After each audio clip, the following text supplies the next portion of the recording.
Sveiki, mėly Extra FM klausytojai. Eteryje laida Pilietinis atsparumas ir šiandien mūsų laidoje aš, kadetė Samata Savo Pedro ir aš Tajus Rinkevičius, bei mūsų svečias Lietuvos Respublikos krašto apsaugos viceministras Žilvinas Tonkus. Sveiki. Sveiki. Tausta, tai pradėkime nuo pirmojo klausimo. Papasakokite apie savo tarnybos vietą ir pareigas. Ką darote kasdieninėje savo veikloje? Šiaip esu krašto apsaugos viceministras, kaip jau paminėjote, dirbu krašto apsaugos ministerijoje Vilniuje, Totorių gatvėje, Tai, tarnyba susijusi su gynybos politika, su gynybos planavimu, atsakomybių nemažai, bet mes paprastai sakom, tai yra krašto apsaugos ministro pavaduotojai, viceministrai būna taip paprasta kalba kalbant, kadangi veiklos spektras ir baras ir atsakomybės yra labai platus. Ta prasme, tai tam, kad būtų pagalba ministrui sukoordinuoti, tas skirtingas ir labai plačias veiklos sritis yra viceministrų pareigybės, kur viceministrai jau gilinasi į tam tikras priskirtas atsakomybės ir bando padėti ministrui būtent su tomis valdymų sritimis, kurios yra jam priskirtos, labiau suprasti, priimti teisingesnius ir labiau pasvertus sprendimus. O kaip pasirinkote savo karjerą ir kaip prasidėjo jūsų kelias krašto apsaugos ministerijoje? Tai galima būtų pasakoti labai ilgą istoriją, kaip prasidėjo karjera. Šiaip atvirai tariant, tai nebuvo visą laiką mano kelias ir jaunystėje, kai aš buvau mokykloje, nebuvo tas apsisprendimas, kad štai aš būtinai eisiu karininkų keliu arba dirbsiu krašto apsaugos ministerijoje. Tai studijos Vilniaus universitete, bet vienas iš kursiokų tuo metu pasiūlė man prisijungti prie jo ir kartu lankyti jaunesnių karininkų vadų kursus. Tuo metu, kada mes, prieš 20-24 metus studijavome Vilniaus universitete, buvo dar tokia galimybė, kad kartu su studijomis civilinėme arba universitete dar ir studijuoti karo akademijoje tuo metu ir būtent įgyti atsargos karininko laipsnį. Tai tokiu būdu, būtent dar antrajame kurse, studijų kurse, atsirado kariuomenė mano gyvenime, kada reikėjo, lankyti paskaitas 2 kartus per savaitę, o vasaromis, kai kiti kursiokai, studentai vykdavo į užsienio valstybės ar, atostogaudavo namuose pas mamas, tėvelius, tai tuo metu mes turėdavom karinės stovyklas, kur būdavo mums tos išgyvenimo pratybos ir išgyvenimas, kur mes jau mokinomės tam tikrų bazinių karinių pagrindų. Tai būtent studijų metais, kartu su studijomis, politikos mokslų studijomis Vilniaus universitete, tarptautinių santykių ir politikos mokslų institute, tada taip ir buvo karo akademijos studijos, tam, kad galėčiau įgyti tą karinį parengtumą vadinamai, bet ir kartu atsargos karininko laipsnį. Tai gal tai paskatino būtent 4 kurse, paprastai būna vadinamoji mokomoji praktika, reikėjo atlikti praktiką ir tokiu būdu, kadangi jau turėjau tam tikrą susidūrimą su kariuomenė ir su gynybos klausimais, paprašiau ir buvau priimtas atlikti praktiką krašto apsaugos ministerijoje.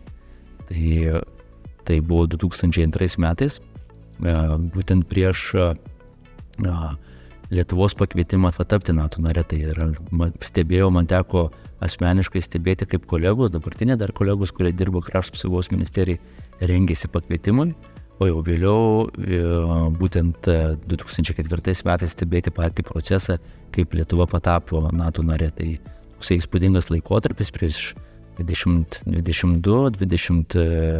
20 metų, kada teko prisidėti būtent ir matyti, kaip Lietuva jau baigiamajame etape patapo NATO nare. Tai būtent nuo studijų karo akademijoje, būtent įgyjant bazinį karinį parengtumą, tada praktikos krašto apsaugos ministerijoje, tokiu būdu jau, kaip sakyti, natūraliai atėjo tas kelias į krašto apsaugos ministeriją ir 2003 metais pabaigus bakalauro studijas buvau priimtas ir pradėjau savo tokią ilgametę tarnybą Krašto apsaugos ministerijoje. Kokie pagrindiniai įgūdžiai ir kompetencijos reikalingi jūsų tarnyboje ir kokius įgūdžius reikėtų lavinti jaunimui? Įgūdžius ir kompetencijų čia galima padaryti tokios asmeninės savybės, jaunimėlis, asmeninės savybės ir tada ir jau kompetencijos, kurias įgyjama per mokslus, per tam tikras kvalifikacijas, kurias tu įgyji per tam tikrą laikotarpį, kada jau darbuojasi. Tai jeigu mes klausime dabar apie dabartinės, sakykime, pareigybę, tai, ką man šiandien tenka daryti ir su kuo susidurima kasdienybėje, tarkime, tai aš sakyčiau, iš asmeninių savybių, tai viena iš svarbiausių yra, tai yra klausyti ir išgirsti, nes suprasti galima tik tai girdint ir išklausant, ir tada jau tam sprendimui priimti, kada jau dažnai tenka įvairius sprendimus priiminėti, jau būnant tose aukštose pareigybėse, kaip mes sakome,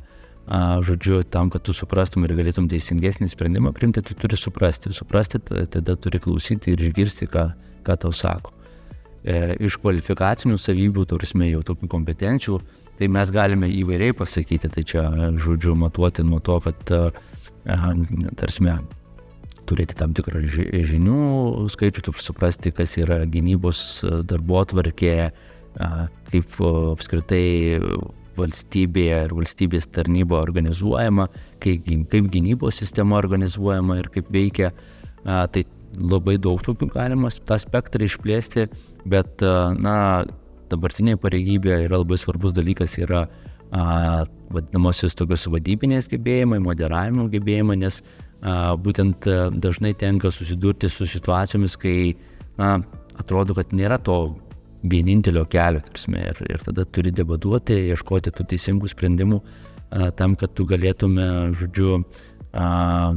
priimti teisingiausią tai situacijai. Tai toksai vadybinis moderavimo, išsiklausimo, sakykime, dalykai yra labai svarbu, sakykime, dabartinėse pareigose ir apskritai aš manau, kad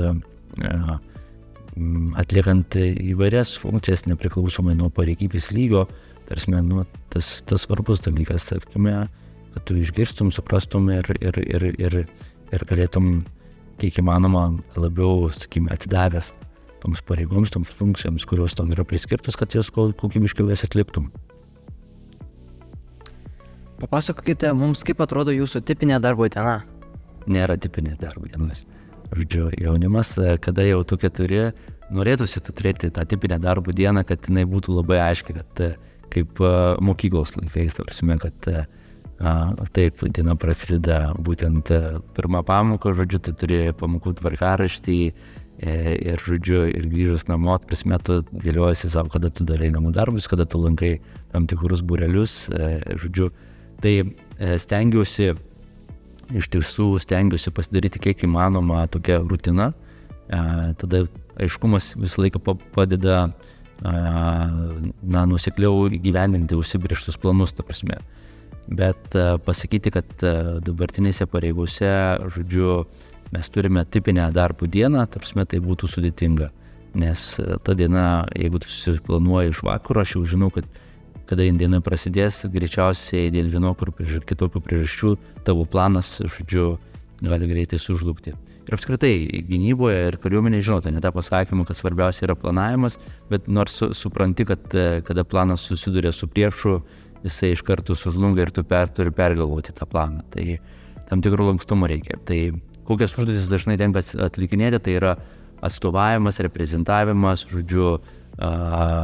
tarkime, gilinimasis į darbotvarkę, į turinį, į tą klausimą, kurį turi spręsti. Tai dažnai stengiuosi padaryti tam tikrą proporciją, kiek tu dirbi atstovavimo, kaip Krašto apsaugos ministerija, kada tu atstovauji įvairiuose susitikimuose, tai būtų vyriausybės posėdžiai, ar tai būtų Seimo posėdžiai, kada tu turi pristatyti tam tikrus klausimus, tai čia daugiau siejasi su atstovavimu, susitikimai su užsienio atstovais ir delegacijoms, tam tikras reprezentavimas, irgi reprezentavimas krašto apsaugos sistemos ir Lietuvos kariuomenės ir sistemos bendrąja prasme ir krašto apsaugos ministerijos įvairiuose renginiuose. Nepatikėsite, kiek daug darbotvarkės ir kiek daug laiko, žodžiu, tai užima. Ir tai nėra lengvas darbas, tarsi. Jūs negalvokit, kad ateina čia, žodžiu, pastovi ir išeina, tarsi. Tai yra tam tikras pasiruošimas, atlikimas tam tikrų užduočių, kurias tau yra priskirta, ypatingai jeigu tu esi būtent jau tame lygmenyje ir tu atstovauji ir reprezentuoji, žodžiu, krašto apsaugos ministeriją ir krašto apsaugos sistemą. Ir tada, žodžiu, darbas su turiniu, kaip mes vadiname, darbas su turiniu, tada, kada tu bandai suprasti ir įsigilinti į klausimus ir įvairius, dirbant su įvairiais projektais, kada tu bandai juos kiek įmanoma padaryti geresnius ir atspindyti tą sumanimą, kurį tu esi savo išsikėlęs. Tai ta darbotvarkė taip ir susideda nuo atstovavimo, reprezentavimo ir darbo su turiniu. Ir aišku, toksai ypatingai dar labai geras darbas būna, tai yra dokumentų tvarkymas, žodžiu, parašų dėjimas. Čia beveik tas pats kaip jūsų, žodžiu, pamokų namų darbų darymas. Tai yra, jeigu jums atrodo, kad galima taip lengvai praeiti, tada tu tuos parašus lengvai sudedi. Ar pasakykime, tada tu irgi praverti tą vadovėlį ir galvoji, kad knygos puslapius, kad viską išmokai, žodžiu, arba tu gilinėsi iš tikrųjų tuos dokumentus, kada tau pateikimi yra dokumentai pasirašyti ir tu supranti, kad tavo parašas turi tam tikrą atsakomybę. Tai yra tada tu bandai įsigilinti ir suprasti dokumento turinį ir dokumento turinio to esmę. Tada žymiai daugiau laiko reikia tam skirti, kad suprastume apie ką tai ir kokias tai pasekmes gali kurti. Tai vat būtent jau nuo dabar jau jūs pradėt, žodžiu, kai darot namų darbus irgi turit suprasti, žodžiu, kad tie dalykai yra, ar tu lengvai praverti tik tai knygos puslapius, ar dar tu truputėlį ir pasigilini, ką tu turi ten padaryti ir kurias užduotis atlikti, tam, kad rytoj būtum geriau pasiruošęs pamokai. Taigi, pereikime prie kitos temos, apie iššūkius ir jų įveikimą. Kokie yra didžiausi iššūkiai, su kuriais susidūrėte savo darbe? Iššūkiai yra didžiausi tada, kada tu galvoji, kad turi tam tikrą planą ir turi tam tikrą viziją ir ambiciją, kurią tu nori pasiekti. Bet yra skirtingų nuomonių ir tos nuomonės turi suderinti ir pasiekti tam tikrą tikslą, kad, žodžiu, suderinus skirtingas nuomonės, tą tikslą įgyvendintum. Tai čia, aš sakyčiau, toksai būna vienas pagrindinių iššūkių, su kur tenka dabartinėse pareigose, būtent derinti skirtingus interesus, derinti skirtingos nuomonės, tam, kad pasiektume tą bendrą tikslą, stiprintume, prisidėtume prie valstybės gynybos stiprinimo. Tai toks bendrąja prasme, sakyčiau, būtent toksai vienas iš pagrindinių kasdienos iššūkių, su kuriais man tenka dabar susidurti. Ar galite papasakoti apie konkretų atvejį, kai susidūrėte su sunkiu iššūkiu ir kaip jį įveikėte? Tai čia įvairių, žodžiu, galima istorijų pripasakoti dėl tų iššūkių, kada tu ateini su viena idėja, žodžiu, ir tada susiduri su realybė ir su nuomonėmis skirtingomis ir tu tada turi pradėti, žodžiu, persvarstyti savo tą tikslą, kuriuo tu sieki ir bandyti atliepti tuos lūkesčius ar skirtingas nuomonės. Tai labai ilgai, toks, sakyčiau, gali būti ilgi pasakojimai, tarkime, su kuriais tos istorijos, prie kurių teko prisidėti, tarkime, nuo krizių valdymo sistemos kūrimo dar 2004 metais, kada mes norėjom tobulinti krizių valdymo sistemą ir tas procesas užtruko, jau turėjom vieną matymą iki 2008-2009 metų, vėliau tas matymas visiškai buvo užmirštas ir paskui jau ne man asmeniškai prisidedant, bet kitiems kolegos, kurios jau buvo įsigilinę į krizių valdymo sistemą, žodžiu, jau jie tada jau tęsi tuos darbus ir realiai, dabar jau mes ką turime sukūrę, kaip valstybė, aš turiu omeny, tai, kas kalbėjome 2007-2008 metais, įsigyvendo per 15 metų. Visuotinis šaukimas, apie kurį dabar irgi tikriausiai jūs esate girdėję ir apie tuos pokyčius šaukimų sistemoje lygiai tas pats. Gal prieš 2 metus pradėjome kalbėti apie visuotinį šaukimą, tam tikrų nuomonių, irgi įvairovė, nuomonės, argumentai labai skirtingi ir tu tada bandai suderinti, žodžiu, tas skirtingas nuomonės, skirtingas pusės ir pasiekti tam tikrą kompromisą, žodžiu, tam, kad galėtum, žodžiu, eiti link to pagrindinio savo tikslo. Tai visuotinis šaukimas irgi pavyzdys, ta prasme, ką mes darėm, ta prasme, ir kaip su tais iššūkiais, sakykime, bandėm susidoroti, tai yra, kad kvietėmės skirtingas grupės, moksleivius, studentus, žodžiu, universitetų, aukštųjų mokyklų atstovus, šiaip suinteresuotus asmenys kalbėjom, pristatėm savo matymą, savo viziją, bandėm išgirsti tada, arba, kaip sakyti, klausėmės tų nuogastavimų ir tų argumentų, kuriuos sakydavo oponuojantis arba nepritarintis tiems pokyčiams. Tada, žodžiu, bandėm ieškoti tų tokių sąlyčio taškų, kur mes galėtume padaryti kompromisus, kur mes galėtume surasti bendrą matymą dėl vieno ar kitos, sakykime, vienos ar kitos priemonės, būtent tam pagrindiniam tikslui pasiekti. Tai pakankamai nelengvas darbas, kada tu turi tam tikrą matymą, tau atrodo, tu galėtum paimti ir pasakyti, va dabar bus taip. Ne? Bet taip negali būti, tu visą laiką turi ieškoti to sutarimo ir žinai, jeigu tu paimsi ir dabar padarysi, va dabar bus taip, rytoj ateis kažkas kitas ir pasakys, ne, aš persigalvoju ir tada padarysiu kitaip. Tai dėl to tu nori pasakyti, kad tie sprendimai būtų tvarūs, mes vadinam tokį žodį tvarūs, kad jie galėtų kuo ilgiau leistų pasiekti tuos tikslus, tada tu bandai surasti ir įtikinti argumentų kalbą, argumentaciją, kodėl to mums reikia, ką mes iš to pasieksime kaip valstybė, žodžiu, ir tada jau bandai įtikinti ir sakykime, tas iššūkis arba tie iššūkiai, kuriais mes dabar, sakykime, dėl visuotinio šaukimo kontekste pasiekime irgi dabar, kur teko dalyvauti, nors pastaraisiais metais tiesiogiai dalyvauti įvairiuose procesuose, įvairiuose diskusijose, mažiau daugiau jie buvo atliepti tam, kad pasiektume tos skirtingus arba suderintume tos skirtingus matymus, skirtingus interesus. O kas jums padeda sėkmingai įgyvendinti tuos iššūkius? Komanda. Visą laiką supraskite, taip, vieni asmenys gali padėti, žodžiu, bet yra komanda labai svarbu. Kaip susibūrė, tai čia kaip klasėje jūs, jeigu jūs norite laimėti kas nors sporto varžybos ar ten kokį renginyje, kokiam nors, jeigu turite tokį kaip ir dalyvauti kaip klasė, tarkime, tai pas mus irgi labai svarbu komanda. Kaip komanda yra pasiruošusi, kiek įsigilinusi į tam tikrus klausimus, kiek pasiruošę argumentacijai, argumentus paruošę, tam, kad galėtume tinkamai išsakyti savo tą matymą ir tikslą, kur link mes judame. Tai yra komanda. Tai atsakyčiau, tokie yra dalykai, nes prastai valstybės klausimuose tu vis tiek nesi vienas žaidėjas, ta prasme, tu žiūri eini su komanda ir kas tave paruošia. Žodžiu, ir kaip tu esi pasiruošęs kartu ir priklauso nuo to, kaip tavo komanda irgi tau padeda pasiruošti.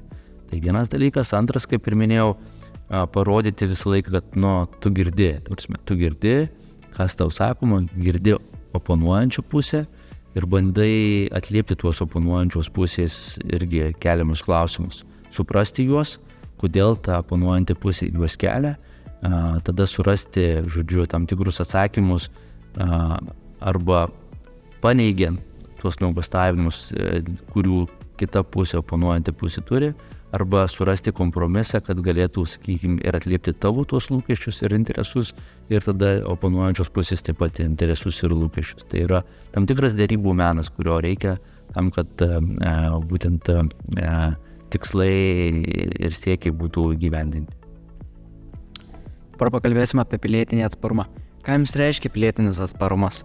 Apie pilietinį atsparumą, tai kokia šitos laidos, žodžiu, tema ir pavadinimas yra? Pilietinis atsparumas. Tai jaunimėlis, tai kaip jūs pilietinis atsparumas?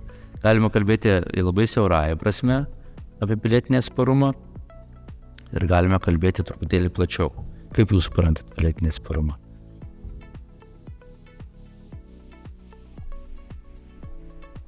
Trumpai, kas kyla jums iš karto mintį? Tarsi, kas, kai kalbant apie atsparumą. Na, jaunimėlis, aš jums pasakysiu, tarsi, visą laiką mes, kada pradėjom kalbėti apie pilietinį tą atsparumą ir kai mes pradėjom rengti dokumentus, tai dažniausiai kalvodavome apie atsparumą ir nepasidavimą propagandai, dezinformacijai, žodžiu, kuri gali būti iš oponuojančios pusės arba iš priešiškai nusiteikusių valstybių, tam, kad mūsų visuomenė truputėlį būtų ne taip lengvai paveikiama. Tai tokia labai siaurąja prasme mes kalbam. Bet yra ne tik tai siaurasis suvokimas, bet yra ir toksai bendresnis suvokimas, apie pilietinį atsparumą. Tai mes visą laiką sakome, kad kadangi tai yra ne tik tai atsparumas, bet yra ir kita sudėdamoji dalis, yra pilietinis atsparumas, tai aš turiu dvi dedamąsias pilietinio atsparumo, žodžiu, sąvokoje. Tai yra, pirmas yra, kiek tu ištikimas esi kaip pilietis savo konstituciniam teisėm ir pareigom, kurios yra apibrėžtos konstitucijoje. Tai yra tavo knyga kaip piliečių, yra tavo konstitucija, kuri tu vertybiškai, prasme, tu turėjai ginti ir atstovauti. Lietuvos Respublikos konstitucija. Ir antra dedamoji, kuri labai svarbi, yra kritinis mąstymas. Kad nepriklausomai nuo to, kas tau sako ir ką sako, tu visą laiką kaip asmuo, kaip asmenybė, taip pat įvertinę tam tikrą, sakykime, kritiškai įvertinę tą sakomą tiesą. Žodžiu, kad tu suprastum, ar tai yra, žodžiu, ir priimtum kaip pilietis, žodžiu, ar tu pritari tai vadinamai, sakykime, teiginiui tiesai, kur čia mes galėtume sakyti, ar tu sutinki, nesutinki, ar supranti, kad čia norime tavim manipuliuoti, ar norime tau kažką tai, sakykime, tave apgauti paprasčiausiai, tarkime. Tai žodžiu, tai visą laiką būtent yra kritinis mąstymas, yra labai svarbu. Tai du dedamosios. Konstitucija, žodžiu, ir konstitucijoje įrašyti punktai, nes tai apie valstybės ir piliečio santykį, apie valstybės sąrangą ir kritinis mąstymas, tu kaip piliečių, kad tu neprimtum visko, kas tau yra sakoma, aklai ir, žodžiu, bet truputėlį ir pagalvotum, apie ką tai yra. Kas pavyzdžiui galite pateikti apie pilietinį atsparumą iš savo patirties? Tai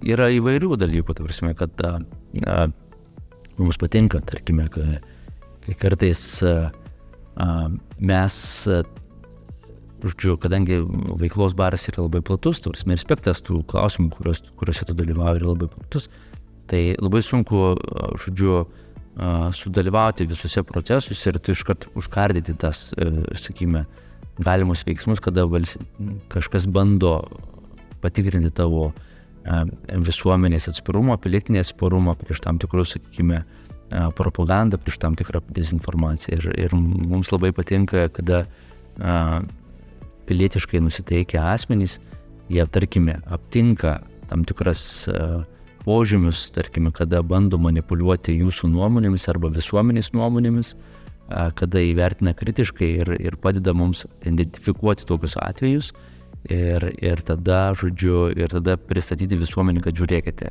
viena ar kita žinia yra dezinformacija ir propaganda ir, žodžiu, ir reikia ją vertinti kritiškai ir netikėti, kas toje žinioje ir paslėpta. Tai būtent tai mums visą laiką padeda ne tik tai turinių prasme, bet ir santykių tarp valstybės ir piliečių. Prasme, kad tu visą laiką tu atrandi, čia ne tik tai valstybė, ne tik tai kariuomenė, ne tik tai valstybės institucijos, bet ir patys piliečiai parodo proaktyvumą ir padeda, žodžiu, kritiškai įvertinti tam tikrus dalykus, kurie pas mus valstybėje vyksta, tarkime.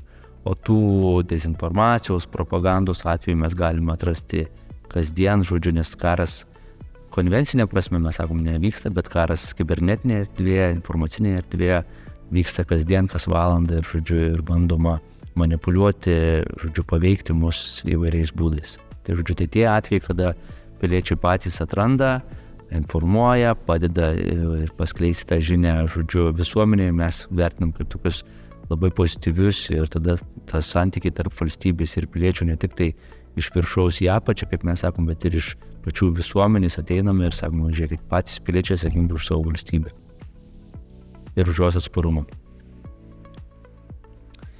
Kaip manote, kokios svarbiausios savybės ir vertybės yra reikalingos pilietiniam atsparumui ugdyti? O tai svarbiausios savybės, tai vėlgi tam tikras įsipareigojimas toms vertybėms, kurios joms yra svarbios. Tai aš jau čia paminėjau tos du aspektus. Tos nuostatas, kurios yra apsibrėžtos, kadangi tai apie pilietiškumą kalbame, tai tos nuostatas, kurias apibrėžia Konstitucija, Lietuvos Respublikos Konstitucija. Ir antras dalykas, kur sakiau, kad tai yra tas kritinis mąstymas. Kad jūs sugebėtumėte atskirti ir mes kartu sugebėtume atskirti ir atpažinti, kur yra tiesa, kur yra melas, kur yra manipuliacija, kur yra blogystė ir panašiai. Ir tai ne tik tai apie valstybės valdymo reikalus, bet ir apskritai kasdieninį gyvenimą tai praverčia. Kai, žodžiu, jeigu koksai nors kriminalinis veikėjas skambins ir norės iš jūsų reikalauti pinigų, tarkime, tai čia irgi toksai, kad tu nepasiduodi iš karto kažkokiai tai provokacijai, bet tu atpažįsti, kad čia žiūrėkit, kažkas ne taip yra. Kada jūs prašo pervesti, žodžiu, iš vienos sąskaitos į kitą tam tikrą pinigų kiekį, o sumą, o jūs norite tai padaryti, nors paskui galvoti, palaukite, aš tai sąskaitos banke tai net neturiu. Žodžiu, visokiausių tokių istorijų keistų būna. Tai čia yra, kaip mes galime padaryti tas paralelės ir suvadimas, kas gali būti aktualu, žodžiu, valstybės mastu, bet gali būti ir individualiame lygyje, šeimos lygyje, tai irgi taip pat gali būti naudinga ir praversti. Kaip manote, koks yra švietimo sistemos ir visuomenės vaidmuo ugdant pilietinį atsparumą? Tai nuo to ir viskas prasideda. Kiek jums mokyklose kritinio mąstymo dabar, žodžiu, mokina? Ar mokina kritinio mąstymo? Šiek tiek mokina, truputėlį, ne? Tai iš principo, kiek Konstituciją jūs jau skaitėte, mokinotės straipsnius, žodžiu, kas susijęs su jūsų veikla. Tai buvo truputėlį, skaitėm, pagrindai. Skaitė tikrai. Aš bent jau labai gerai atsimenu arba 5 arba 9 dalį, dėl to, kad anksčiau klasėse, bent jau 5 klasėje, žinau tai, kad skaitė pradžią, bet aš kaip tik nebuvau tose klasėse, taigi tikrai pilnai nežinau. Ne, bet čia toksai, tie dalykai prasideda ne kažkada tai tenais, kai tu pradedi dirbti, bet iš tikrųjų prasideda nuo tada, kada jau tu mokykloje mokiniesi ir kokius tavo pagrindus jau sudė. Dėl to švietimo sistemos, ta prasme, vaidmuo yra mums labai svarbus ir kritiškas. Žodžiu, dėl to, kad jau tenais sudėdami tam tikrai pamatiniai dalykai, principai, kuriuos tu atsineši kaip pilietis, jau patapęs pilnateisių piliečių, ta prasme, ir supranti savo, tarkim, pareigų ir teisių esmę. Dažnai, aišku, mes kalbame apie teisės, mažiau apie pareigas. Žodžiu, taip yra natūraliai, ne, jaunimėlis jūs irgi labiau mokykloje norite apginti savo teisės negu pareigas, ne, kai jūs sakote, žinai, ilgesnį pietų pertrauką, žodžiu, mažiau namų darbų, nes norite labiau pailsėti, tai čia apie jūsų tam tikras teisės, o apie pareigas, tai čia apie jūsų pareigą atlikti namų darbus, apie pareigą mokintis, ne, tai visą laiką toksai balansavimas yra. Tai turi būti toks surastas bendras balansas, ta prasme, ir tas balansas jau turi suvokimo, to prasme, tai žodžiu, turi jau ateiti jau švietimo sistemoje ir mokyklos, nuo šeimos, kaip sakoma, tada jau prasideda tie elementai, kada tu tini, aš suprantu, kad esu pilietis ir turiu ne tik tai teisės, bet ir pareigas, ir tas pareigas turi atlikti. Iš mūsų krašto apsaugos sistemoms mums svarbu, kad būtent tas suvokimas ir ateitų, ne, kad kiekvienas jaunuolis norėtų atlikti karinę tarnybą, tarkime, nes tai yra tam tikra pareiga valstybei, ne kažkam, tai kaip mes sakome, kažkam tai ne valdžiai, ne kažkokiai tai institucijai, bet iš principo piliečio pareiga valstybei, kuri yra tuo pačiu piliečiu, kurioje jisai gyvena. Tarkime prie mūsų kitos temos apie pilietinio atsparumo skatinimą tarp jaunimo. Jūsų nuomonė, kaip galima skatinti pilietinį atsparumą tarp jaunimo? Įvairiais būdais. Dalyvauti vėliavos konkurse. licėjus jūsų dalyvauja vėliavos konkursai, žinau, kad dalyvauja. Dar tikriausiai jūs būt, žodžiu, jaunesnėse klasėse, kada jau bandė laimėti. Tai yra įvairių iniciatyvų, kada jaunimas pradeda dalyvauti pilietinio atsparumo, žodžiu, veikloje. Sakykime, čia galima teoriškai kalbėti, tarkime, apie tam tikrus dalykus, apie išmokite konstitucijos straipsnius visus ten, iš karto jums priversti, nemokinsitės, iškalsite, nebūtinai suvoksite, apie ką tai yra. Tai ten, tarkime, skaityti knygas, kur padeda truputėlį lavinti jums kritinį mąstymą, tai vat būtent rytoj ir šiandien namų darbai, kuriuos jūs turite padaryti, perskaityti knygą, aprašyti, žodžiu, tai, kas yra tos knygos turinys, apie ką ta knyga, žodžiu, ir kokia žinia jums, žodžiu, vienas ar kitas kūrinys siunčia ir apie ką tai pasako, kokį moralą jums pasako, ne? Tai irgi tam tikras kritinio mąstymo pavyzdys, kaip yra ugdomas jaunimėlis jūsų kritinis mąstymas. Tai ne vien tik tai, kad jūs atpasakotumėt ir rodytumėt mokytojai, kad jūs tą knygą perskaitėte. Tai būtent nuo tokių individualių veiklų, bet mes labai skatiname irgi, kiek mums tenka susidurti, kad tos veiklos išaugtų į kolektyvinės veiklas, ar tai būtų dalyvavimas konkursuose, konkursai, kurie yra susijęs su krašto apsaugos, su Lietuvos gynyba, tarkime, eilę turime konkursų, tarkime, ką žinai apie Lietuvos kariuomenę, tarkime, yra toksai konkursas, tarkime, konkursas apie laimėti Gedimino bokšto vėliavai, kur mokyklos pristato savo įvairias iniciatyvas, žodžiu, pilietiškumui skatinti. Tai būtent per tą bendruomeninį veiklą, kada jūs būrėtės, kartu veikiate, žodžiu, tai mes matome tai kaip vieną iš tokių pilietinio atsparumo stiprinimų iniciatyvų, kurias jau jūs galite pradėti daryti mokyklos, žodžiu, mokykloje. Ir kaip tokių jau dalykų, kurios yra susijusios su karybiniais dalykais. Ar prisijungimas prie Šaulių sąjungos, kaip jaunieji šauliai, tarkime, valstybinių dienų paminėjimas, žodžiu, tam tikrų, žodžiu, simbolių nešimas, nes simbolis, kodėl simbolius, tarkime, mes visą laiką propaguojame. Nes simboliai mus vienyje, mus būriai ir sutelkia. Dėl to mes ir sakome, čia ne dėl to, kad yra trispalvė, Lietuva ar ten vytis, bet dėl to, kad telkia vienyje. Tai žodžiu, tai taip, va, tokiais mažais žingsneliais pradedam nuo mokyklos, paskui einam į kariuomenę, o paskui ir visą gyvenimą. Kokius konkrečius veiksmus ar iniciatyvas rekomenduotumėte jaunimui, norint ugdyti pilietinį atsparumą? Kiek iš jūsų ar esate jaunieji šauliai? Ne. Dar ne, tai va, tai žiūrėkite, vienas iš tokių būtų patapti jaunaisiais šauliais. Tarkime, jeigu kartu minėti, bet jau čia nereikia sakyti, nes jūs vienaip ar kitaip, būtent dėl licėjaus specifikos jūs jau vykdote ir jūs jau veikiate ne kaip individualiai, bet kaip komanda. Tarkime, jūs turite savo renginius, kur paminėt valstybinės šventės, kur atiduodat pagarbą vėliavai ir giedate himną. Tai irgi tam tikri mažai žingsneliai, nuo kurių pradedam truputėlį jau tą ugdyti savo pilietiškumą. Tai nuo to dalyko, bet kartu ir tarkime, ar tai būtų Šaulių sąjunga, ar tai būtų kažkokios tai nevyriausybinės organizacijos, tarkime, judėjimai kaip skautai, ateitininkai, tarsi visą laiką sakome, kad pradėkime nuo mažumės, veikti ne kaip pavieniai asmenys, bet kaip tauta, kaip visuomenė, organizuotai, ir tada bus lengviau ir stipriau valstybėje, dėl to, kad būtent kai yra komanda, kai yra bendras veikimas, žodžiu, tada lengviau pasiekti tuos bendruosius tikslus, kuriuos keliame tam, kad mūsų valstybė būtų stipri. Tai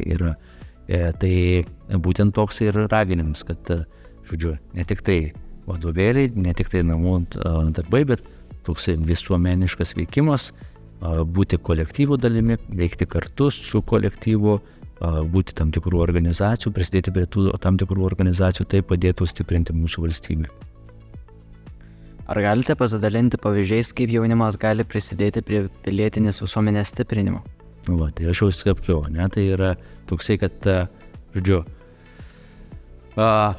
vėlgi, turim tokių atvejų, kai, tarkime, jaunimas aprašo aktualizuoja istoriją, tarkime, ima partizanų atvejus, tarkime, partizaninio judėjimo atvejus ir juos pristato.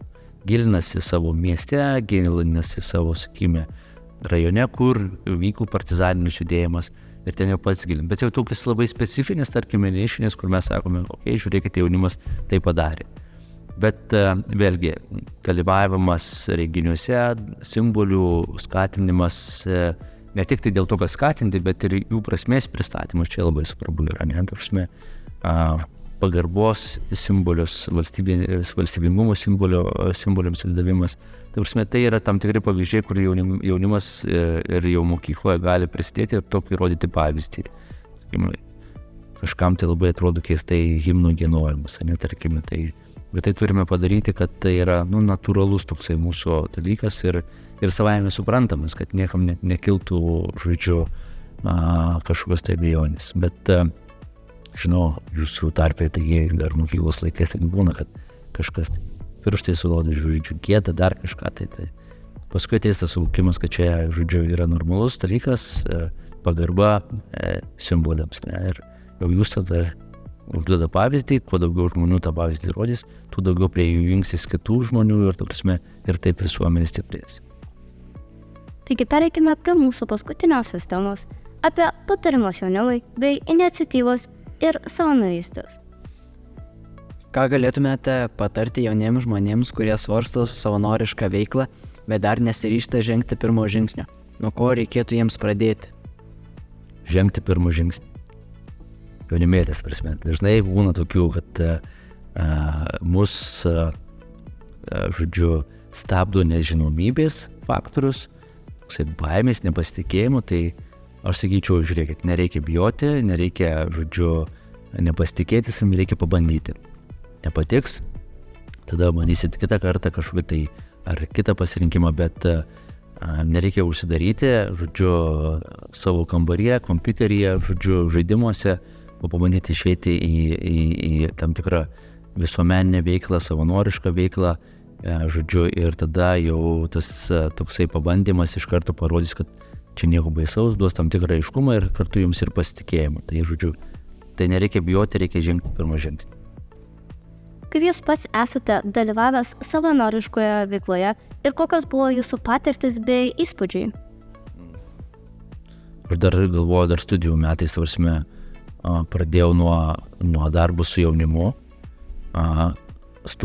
stovyklose, jaunimo stovyklose dirbau vadovo, žodžiu, tai toks pirmas pabandymas eiti į savanorišką veiklą, nieko neįpareigojančią, bet prastai, žinot, tada jaunimas su jaunimu lengviau suranda bendrą kalbą, žodžiu, gali pabendrauti, žodžiu, pasidalinti tais bendrais įspūdžiais. Ir mano atsiminimai yra patys geriausi iš to. Tai čia jau aš kalbu apie švietėjišką ugdomąją veiklą, tai ten, o tų veiklų spektras yra labai platus, tai nuo paramos Ukrainai, tarkime, nuo tinklų pinimo, tarkime, ar prisidėti prie akcijų, kurios ten organizuoja nebūtinai karinės paramos, bet ir nekarinės paramos, kurios reikia, tarkime, tai čia ir jaunimėlės gali prisidėti įvairiais būdais. Tarkime, tokių dalykų, dalyvavimas, kaip jau minėjau, Raudonojo kryžiaus, tarkime, Šaulių sąjungos, jaunų šaulių veikloje, tai iš karto toksai būna, kur tu atrandi tam tikrus dalykus. Labai priklauso nuo tos specifikos, kurioje srityje tu, sakykime, atrasi tą savo veiklą, kur tu matai tą didesnį prasmingumą, ne?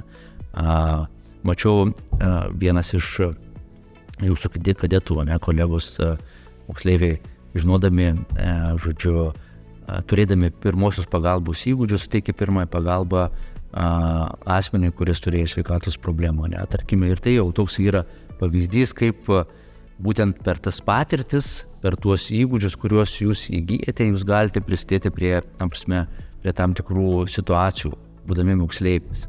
Tai daro tokį įspūdį ir palieka įspūdį ir tikrai tada raginčiau, atrasti tam tikras tą interesų lauką, kuris jums artimesnis yra, žodžiu, ir nebijoti prisijungti prie organizacijų, kurios tame interesų lauke veikia, žodžiu, ir taip jau ugdyti savo visuomeniškus įgūdžius, prasme, ir tapti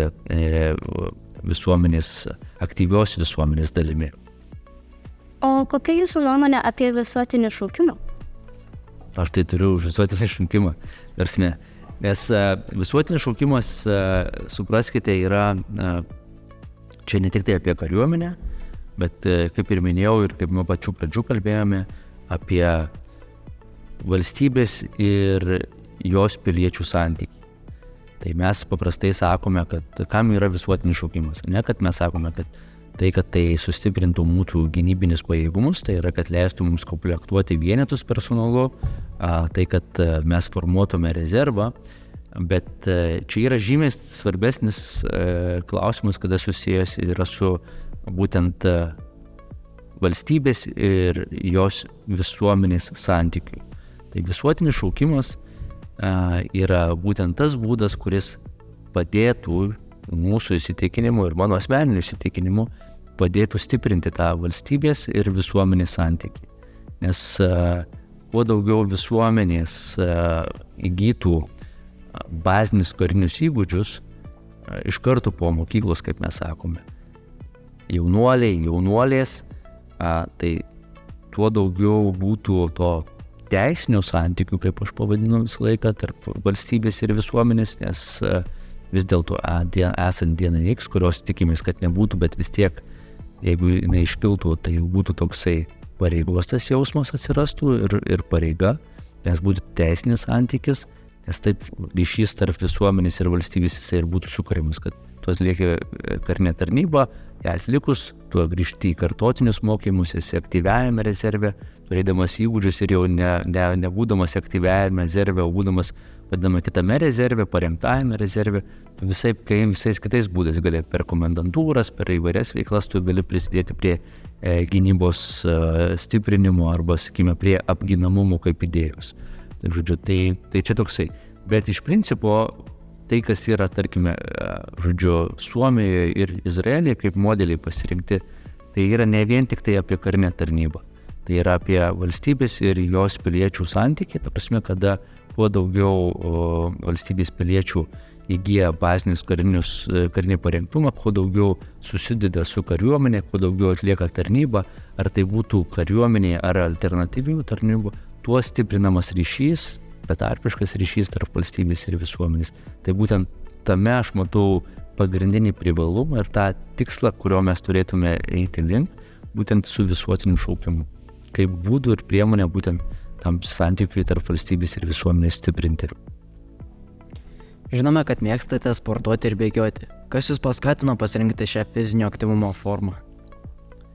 O jūs turite daug fizinio pamokų lavinimų? Kiek yra mokykloje fizinio aktyvumo dabar? Daugiau prie laiko praleidžiate prie knygų ar daugiau, žodžiu, fiziniam aktyvumui? Stengiamės labiau į fizinio sustiprintą. Tai, žodžiu, bet mokslai irgi svarbu. Labai svarbu surasti tą balansą. Tai aš niekada nebuvau, mokyklos laikais nebuvau tas toksai, kad fiziškai labai aktyvus. Ne, aš irgi buvau daugiau links moksliukų vadinamųjų, kad jūs irgi mokyklą tikriausiai skirstote. Moksliukai ir tenais visi kiti, žodžiu. Tai aš buvau prie moksliukų. Bet fizinis aktyvumas ir sportas buvo visą laiką šalia manęs. Tai ir čia yra, ir tik tai vėliau, dabar jaunimėlis suprasite, kokia to yra pridėtinė vertė. Tai yra, pridėtinė vertė yra jums kaip asmenims. Ta prasme, kad ypatingai šiais laikais, kad jūs turite labai daug protinio darbo, kada jūs labai daug praleidžiate laiko prie kompiuterio, prasme, kada tau reikia, gryno oro, truputėlį, kaip mes sakome, išvalyti galvą nuo visokiausių minčių, tada yra labai geras dalykas yra fizinis aktyvumas, tai ir sportas. Tai dėl to viena iš priežasčių, tarkime, kada mes savo kasdieniniai veikloj, kada tu sprendi begalis įvairių klausimų, tai tam tikras atsitraukimas nuo to protinio mąstymo, nuo protinės veiklos yra fizinis aktyvumas. Tai čia yra viena medalinė pusė, kuri vis kalbame apie, žodžiu, asmeninę naudą ir asmeninį interesą. Yra kita dalis, kuri yra susijusi su tuo, kad, žodžiu, mes kalbame apie sportą, fizinį aktyvumą, kuri yra daugiau per tokią, sakykime, sveikos gyvensenos pusę. Kada tu sakai, kad žiūrėkite, visuomenė mūsų turi siekti būti sveikesnė. Ne? Tarkime, mes dabar dažnai kalbame apie jaunuomenės arba moksleivių pasirinkimą kariuomenėje. Ir ten kalbame apie tai, kad fizinė sveikata jaunuolių yra suprastėjusi. Suprastėjusi dėl to, kad jūs daugiau praleidžiate laiko prie kompiuterių, prie knygų. Prie knygų šiais laikais mažiau tikriausiai, daugiau prie kompiuterių praleidžiate laiko. Dėl to, kad nėra tos pakankamos fizinės veiklos ir sporto. Dėl to mes sakome, sveika gyvensena yra susijusi ne tik tai su tuo, kaip tu maitiniesi, bet ir kiek tu fizinio krūvio per dieną gauni. Dėl to mes sakome ir kariuomenėje, būtent irgi raginam, kad ta sveikos gyvensena būtų propaguojama ir skatinama. Ir dėl to, kai tu kalbi ir propaguoji, tu sakai, tu pats turite rodyti dėmesį. Ir tam rodyti ir sakyti, kad žiūrėk, ne tik tai kalbu, bet ir darau. Tam tikras būti pavyzdys, kad čia turime daug protinių darbų, bet kasdien, bet kartu ir randi laiko ir sportui, ir fiziniam aktyvumui. Ir trečias dalykas, jau čia daugiau irgi susijęs su tam tikrais psichologiniais momentais, kad sportas irgi mus telkia, sportas mus vienė kaip visuomenė, kaip valstybė, kaip tauta, išskyrus Žalgirio ir Lietuvos ir Vilniaus Ryto varžybas, kada mes turime krepšinio vietinės finalus, bet iš principo sportas mus telkia, mus vienė, dėl to irgi mes, kada kalbame apie kariuomenę ir apie tam tikrą sutelkimą, kad tai yra vienas iš būdų, kaip sutelkti mūsų visuomenę. Kai mūsų rinktinė, krepšinio rinktinė, žaidžia, tai mes nežiūrim, kuris žaidėjas žaidžia Žalgiryje, kuris Klaipėdojus ar tenais Vilniuje ar Panevėžyje. Mes susitelkę esam kaip visuomenė būtent dėl to, kad tai yra mūsų rinktinė ir Lietuvos rinktinė. Tai dėl to vienas iš tokių psichologinių momentų ir kai mes apie sportą kalbame, kad mus telkia. Tai dėl to asmeninė nauda ir nauda būtent sveikatai, tada tam tikras aspektas dėl sveikos gyvensenos ir tada jau tas susitelkimo aspektas, kuris labai svarbu ir kariuomeniai. Telkti, vienyti, nes kariuomenė stipri yra tiek, kiek yra stipri komanda. Žinome, kad jūs daug keliaujate darbo reikalais. Kuri šalis jums paliko didžiausią įspūdį ir kodėl? Šalis čia galima būtų įvairiai. Paprastai darbo reikalais, kada keliaujate, tai tos šalies ir nelabai matai, žinoma, kad jeigu atvirai tariant, nes atvažiuoja, atlieka, tarnybinės užduotis ir taip, kad tu turėtum galimybę susipažinti ir labiau pažinti tą šalį, tai daugiau laiko reikia. Tai dėl to pagal komandiruotės ir tarnybos dalykus tai labai sunku spręsti apie tas mėgstamas šalis. Man teko gyventi kurį laiką Belgijoje, kadangi dirbau kurį laiką Belgijoje, tai man patiko, tas pats išėjimas iš truputėlį ir supažinimas su kita kultūra, su kitomis tradicijos, labai įdomu, atrandi tam tikrų kitų požiūrių. Neseniai teko lankytis Šveicarijoje, aš negaliu pasakyti, kad Šveicarija čia yra svajonių šalis, kur ten labai didžiausia įspūdį, bet atrandi, pavyzdžiui, tam tikrų dalykų ir momentų, pavyzdžiui, kodėl Šveicarija garsi ne tik tai šokoladės, bet ir laikrodžiais. Tada irgi ten tokių tradicinių momentų, kur yra tam tikri paaiškinimai, istorijos, kaip atsiranda, bet su tuo susipažinti, ir tą atrasti, tai daugiau laiko ne tik tai tarnybinių komandiruočių metu, kada atsakau, nuvyksti, tau programa būna sudėliota taip griežtai, kad tu labai mažai turi galimybių pažinti tą šalį. Tai jau čia tada jaunimas atrandame tas šalis, tradicijas ir kultūras, jau truputėlį jau keliaudami ne tarnybos reikalais, bet jau būtent kada jau turi galimybę ir jeigu turi tą galimybę, jau kitais būdais. Ką patartumėte mums, jeigu jums būtų 16 metų, kaip pasirinkti gyvenimo kelią? Tai aš, kadangi iš ministerijos ir ginau visuotinį šaukimą, tai tas kelias pasirinkimas, labai paprastas. Atliekat, tai yra, pabaigėt mokyklą, nueinat patarnauti kariuomenę, tada visi keliai jums atsiveria, kuriuos jūs pasirinksit. Bet čia juokauju, tai kiekvienas pasirinkimas. Aš žinau, kad dažnai toksai filosofinis klausimas, ypatingai jaunimui, kada baiginėjama mokykla ir tada jau reikia pasirinkti, kur link jūs judėsite pabaigę mokyklą. Tai noriu pasakyti, kad nebijokite pabandyti. Žodžiu, tarsime, dažnai būna, kad jūs apie vieną galvojate mokykloje, bet likimai susiklosto visiškai skirtingai ir tai šito nesuprognozuosi. Bet, kaip ir pačioj pradžioj sakau, nebijokite ir pareigų, yra tam tikrų atsakomybių, kurios tenka iš to statuso, kurį jūs turite kaip piliečiai.